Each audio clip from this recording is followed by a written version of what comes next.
Assalamualaikum warahmatullahi wabarakatuh. Perkenalkan, kami dari kelompok 6 yang akan membawakan materi tentang Creating Competitive Advantage.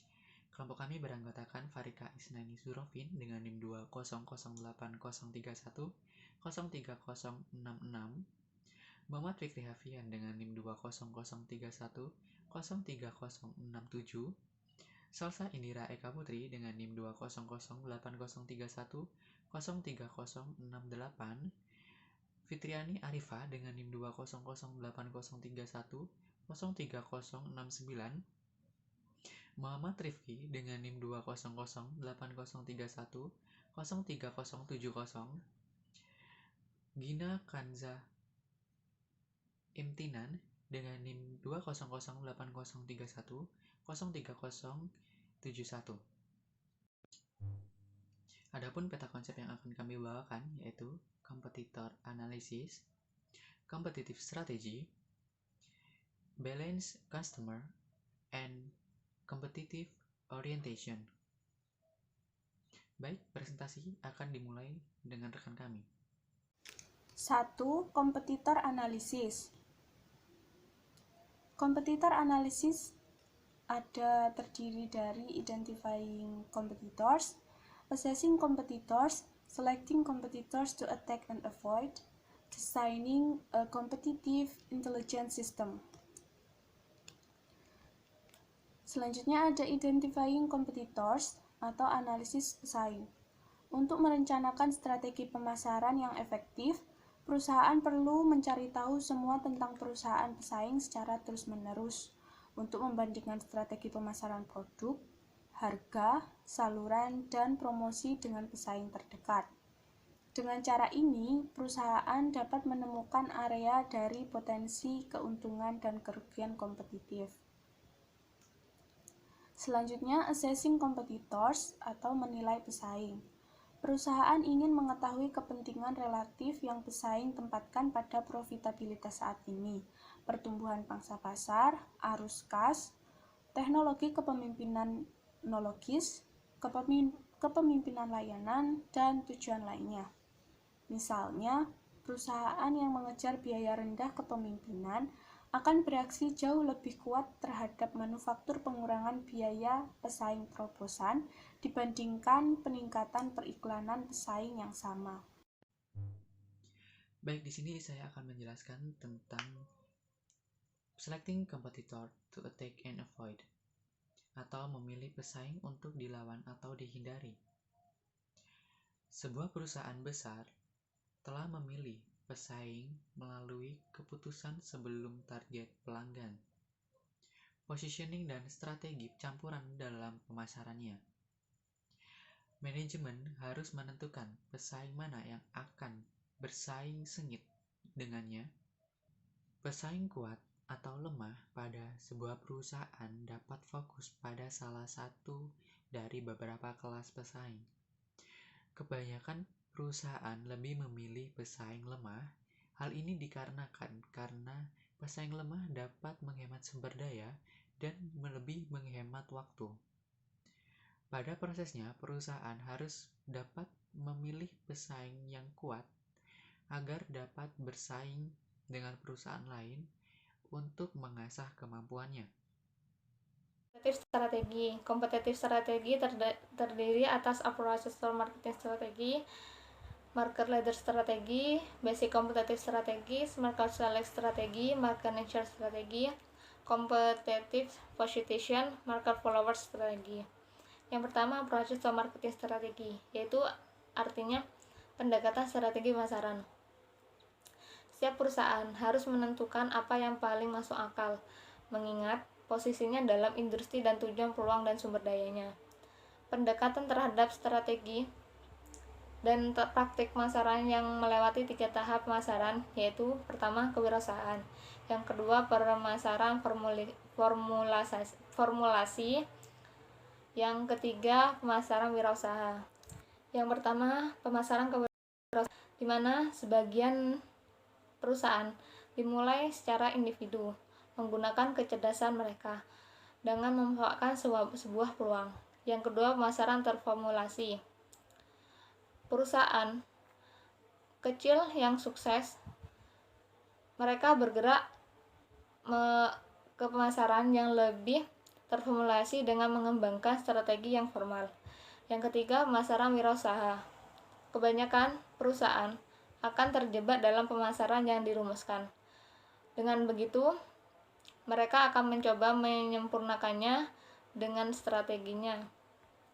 Intinya, banyak strategi pemasaran yang efektif dan lebih mudah, namun tetap harus melihat kekreatifan pemasaran dan strategi baik kecil maupun besar demi kesuksesan pasar. Selanjutnya ada basic kompetitif strategis, yang artinya strategi kompetitif dasar. Michel Porter menyarankan 4 strategi penentuan posisi kompetitif dasar yang dapat diikuti perusahaan. 3 strategi menang dan 1 kalah.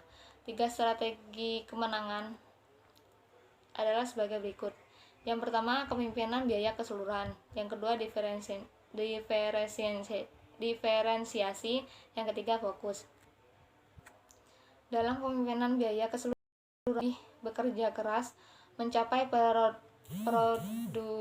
produksi distribusi terendah dengan harga yang lebih rendah dari pesaing dapat dikatakan memenangkan pangsa pasar yang besar.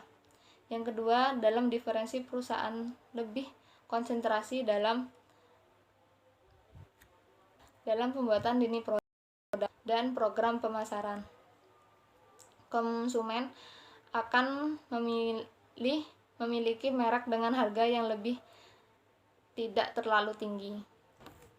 Yang ketiga, fokus, di mana fokus dalam perusahaan hanya memfokuskan dalam melayani konsumen pasar dengan baik daripada mengejar keseluruhan pasar. Saya di sini akan melanjutkan penjelasan dari rekan saya sebelumnya, yaitu saya akan menjelaskan tentang competitive position atau posisi kompetitif. Perusahaan yang bersaing dalam pasar sasaran tertentu pada titik waktu manapun berbeda dalam tujuan dan sumber daya mereka. Beberapa perusahaan besar, yang lainnya kecil. Beberapa memiliki banyak sumber, yang lainnya kekurangan dana. Beberapa sudah dewasa dan mapan, yang lainnya baru dan segar. Beberapa berjuang untuk pertumbuhan pangsa pasar, yang lainnya untuk kepentingan jangka panjang. Dan perusahaan-perusahaan ini menempati posisi kompetitif yang berbeda di pasar sasaran. Yang pertama ada strategi pemimpin pasar, yaitu memiliki strategi memperluas pasar total, melindungi pangsa pasar, dan memperluas pangsa pasar. Yang kedua ada strategi penantang pasar, ada serangan frontal penuh dan serangan tidak langsung. Yang selanjutnya atau yang ketiga ada strategi pengikut pasar, yaitu ikuti dengan seksama dan ikuti dari kejauhan.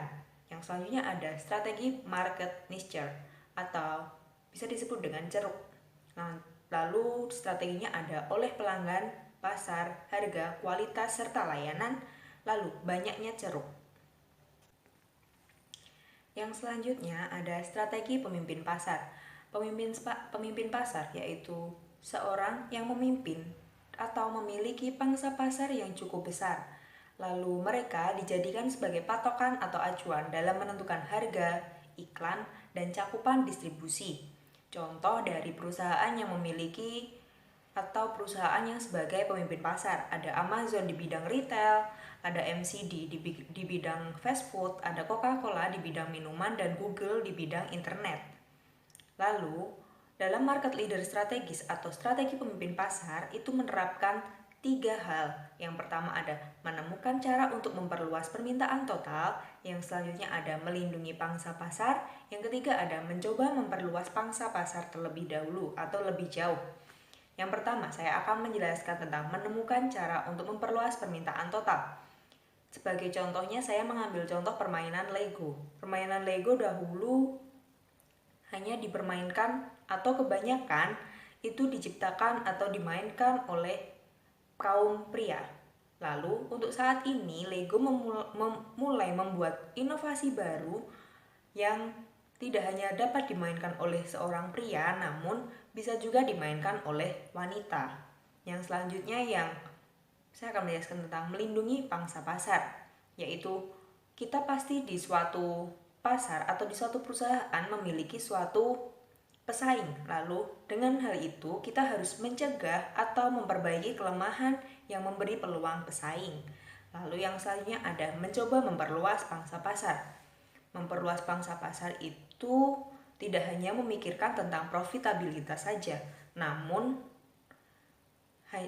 memikirkan tentang bagaimana menyebar pasar itu agar lebih luas lagi. Belum tentu dengan profit yang tinggi itu menjamin dengan meluasnya pangsa pasar tersebut. Dan materi selanjutnya yang saya bawakan yaitu Market Challenger Strategies atau strategi penantang pasar. Ya, pasti di suatu perusahaan memiliki suatu penantang-penantang. Yang pertama contohnya ada Pepsi yang menantang Coca-Cola, McD yang menantang KFC, atau yang lainnya. Nah, perusahaan runner-up ini dapat mengadopsi salah satu dari dua strategi pesaing. Yang pertama, mereka dapat menantang pemimpin pasar dan pesaing lainnya dalam penawaran agresif untuk lebih banyak pangsa pasar atau penantang pasarnya. Yang kedua, mereka dapat bermain bersama dengan pesaing dan tidak mengguncang perahu atau pengikut pasar.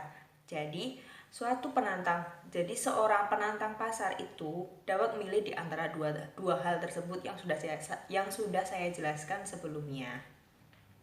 Market follower strategies atau strategi pengikut pasar. Seorang pengikut bisa mendapatkan banyak keuntungan, di mana pemimpin pasar seringkali menanggung biaya besar untuk mengembangkan produk dan pasar baru, memperluas distribusi, bahkan mendidik pasar. Sebaliknya, seperti halnya penantang pasar, pengikut pasar dapat belajar dari pemimpin pasar yang telah berpengalaman. Ini dapat dilakukan dengan menyalin atau meningkatkan produk, bahkan meningkatkan program milik pemimpin pasar.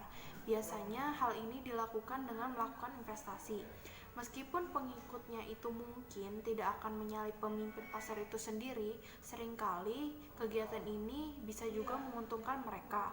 Sebagai contohnya, beberapa tahun yang lalu, Kmart meluncurkan kampanye khusus Blue Light, di mana harga rendah yang diperbarui secara langsung menantang harga rendah harian Walmart.